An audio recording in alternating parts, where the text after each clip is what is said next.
مين؟ ملك الكرفان. اتفضل السبت. اتفضل يا ايه فندم. الاخبار؟ اتفضل يا فندم. انا معجب جدا بالكرفان اللي على النيل ده. منور الكرفان اللي على النيل. حبيبي ايه بقى جديد السبتي في العتاوله 2؟ يعني وكأننا لسه ما نجحناش، وكأننا لسه بنعمل العتاوله واحد، نفس طاقه العتاوله واحد. في تطور كبير حصل في الشخصيه، بس يا رب الناس تحبها ان شاء الله باذن الله. ايه رايك في الكرفان عامه؟ مش الكرفان ده بس، ايه رايك فكرة في الكرفان فكره يعني. الكرفان؟ بص انا بشوف ان الكرفان دي اخر حاجه انت بتشوفها قبل ما تنزل تصور. ده احنا ساعات بنصور بال 18 ساعه وال 20 ساعه. بيتك التاني بالظبط. انت ممكن تقعد 15 20 يوم بتصور كل يوم بال 18 ساعه وال 20 ساعه جوه المكان ده، بتفضل بتنام فيه وتصحى فيه وتاكل فيه. بجد لما بيجي ممثل يقول انا مش مرتاح في الكرفان ده، هو بجد بيتكلم بجد، لانه لازم ينزل مرتاح جدا، لازم ينزل مبسوط. بمناسبه الكرفان، البريك بتاعك ايه النهارده النهارده؟ طبعا هتحسدوني ولا لا والله مش طالب حاجه. انا طالب كيلو جمبري واربع كابوريات ده بجد والله، ودنيس وبوري. يا نهار ابيض.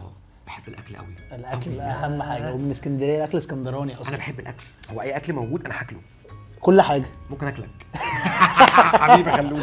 طب دلوقتي واحنا قاعدين في الكرفان كده، قبل ما بتنزل المشهد اخر حاجه بتكون بتعملها ايه؟ يعني بتفضل تراجع ولا خلاص بتبقى خلاص ذاكرت؟ اللي ذاكر ذاكر وتقم. اللي ذاكر ذاكر. اول اجابه في ماجازاتس في الكرفان، اللي ذاكر ذاكر. اللي ذاكر ذاكر. اخر حاجه بعملها قبل ما انزل من الكرفان ان انا بشرب ميه وبقول دعاء كده وبتكل على الله. صح كده، دايما كل حد يبقى عنده الطقوس بتاعته. يعني مثلا بيقول لك عمرو دياب ايه قبل ما بيطلع يغني؟ شيبسي بالملح وريد بول. ده بجد على فكره. ده والله؟ والله. طب انا هبدا اعمل زي والله لو الموضوع في الشيبسي وايه؟ هو ريد بول، شيبسي بالملح بالملح وريد بول ونقلب هضبه، ده احنا يعني هات لنا شيبسي يا دياب. طيب مين اكتر حد بقى بيعمل جو في اللوكيشن؟ الاجابه تبدو نموذجيه، بس بجد وحياه ربنا في حاجه موجوده في العتاوله غريبه جدا. احنا كلنا حلوين، كلنا واحد، ودي حاجه من اجمل الحاجات. وتعود لمين بقى دي؟ مخرج.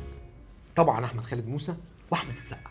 احمد السقا بجد طاقه ايجابيه، حاجه في منتهى الجمال. مع وجود مخرج زي احمد خالد موسى وشركه انتاج كبيره زي دي، الناس كلها عامله جو، الناس كلها بتهزر. يمكن يعني احنا شويه بنزود في الهزار، ان كنت انا او مصطفى او الشباب بقى الصغيره يعني، بس في الاخر بتتلموا في الاخر لما بنزعق لنا في الاخر. اهم حاجه تزعق لنا بس. ممكن تجينا على التيشيرت شويه. التيشيرت فيه ترتر معجب بيه جدا. بالظبط. يعني انا حاول تتكلم شويه. الاكسسوارز بالظبط. شغل ستايلست ده يا جماعه جامد جدا. انا خايف والله يدوا لحد احسن ممثل ويدوني احسن ستايلست. احسن.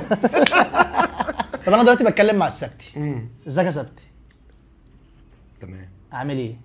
احسن مني. هو انت لما قلت العتاوله اللي يجي على العتاوله خسران، بيبقى خسران فعلا ولا اي كلام بس كده وتلويش؟ لا اللي يجي على العتاوله خسران. مش خايف النصب والسكه دي توديك في داهيه؟ لا انا تبت. انا تبت. ما تعرفش انا تبت؟ لا ما اعرفش. انا تبت في الحلقه 30 خلاص. سبتي كان بينصب على الناس على طول في المسلسل في العتاوله. بص انا هقول لك بقى والله وجهه نظري في السبتي بصراحه. السبتي موجود، مش لازم يبقى كان طالع من السجن. في شغلنا واحنا بنشتغل دايما بتلاقي واحد معاك في الشغل هو السبتي، اللي هو تقول له وهي تزعق وبتاع فيقول لك تؤمر يا باشا. طب انت ريح نفسك بس، انت متعصب ليه؟ هي طبعا رزق من ربنا، مش اجتهاد مننا ولا حاجه. انا بنبهر برد فعل الناس في الشارع على شخصيه السبتي، لدرجه ان امي بقت تكلمني في التليفون تقول لي ازيك يا سبتي. الكيمياء اللي كانت ما بينك وما بين سترة كانت عالميه طبعا. احكي لي عنها بقى. استاذه فريده استاذه ممثله هايله، كلنا كنا كويسين معاها، وهي ممثله عظيمه جدا.